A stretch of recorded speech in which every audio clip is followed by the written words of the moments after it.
បរិសម្នាក់បានរៀបការជាមួយនឹងប្រពន្ធរបស់គាត់អស់រយៈពេល30ឆ្នាំប្រពន្ធរបស់គាត់ក៏បានសម្រាលកូនភ្លោះ2នាក់ដើម្បីជាកាដូតែនេះគឺជារឿងចម្លែកមួយដែលនឹកស្មានមិនដល់កូនភ្លោះទាំង2នាក់មានពណ៌សម្បុរផ្សេងពីគ្នាកូនភ្លោះទី1ដែលជាកូនបងមានសម្បុរសមើលទៅគួរឲ្យស្រឡាញ់ខ្លាំងណាស់ចំណែកឯកូនភ្លោះទី2មានសម្បុរខ្មៅមុខមាត់មិនដូចជាឪពុកម្ដាយរបស់គេទេ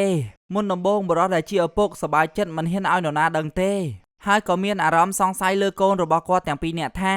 ហេតុអ្វីកូនរបស់គាត់ម្ដេចក៏មានពណ៌សម្បុរខុសពីគ្នាម្នាក់មានស្បែកសខ្លាំងគួរឲ្យស្រឡាញ់តែម្នាក់ទៀតមានស្បែកខ្មៅមុខមាត់មើលមិនយល់មើលទៅកូនទាំងពីរខុសគ្នាដាច់ស្រឡះពីគ្នាគាត់បានសង្ស័យពណ៌សម្បុរកូននិងឪពុកគាត់ក៏ចាប់ផ្ដើមឲ្យលោកគ្រូពេទ្យធ្វើតេស្តទារកជាមួយនឹងឪពុកដើម្បីចង់ដឹងថាកូនទាំងពីរនាក់នេះគឺជាកូនរបស់គាត់មែនដែរឬទេប៉ុន្តែលទ្ធផលចេញមកកូនទាំងពីរគឺកើតចេញមកពីឪពុកផ្សេងៗគ្នាពេលដែលស្ត្រីបានបញ្ចេញមេជីវិតក៏ដូចជាពងអូវលនីមួយៗក្នុងរយៈពេលដ៏ខ្លីជាមួយនឹងមេជីវិតឈ្មោះពីបរិសពីរផ្សេងគ្នាទោះជាយ៉ាងណារឿងនេះវាអាចកើតឡើងបានតិចតួចបំផុតប៉ុន្តែវាក៏អាចនាំទៅរកឲ្យស្ត្រីនេះមានកូនរបស់ឪពុកពីរផ្សេងគ្នាដែរ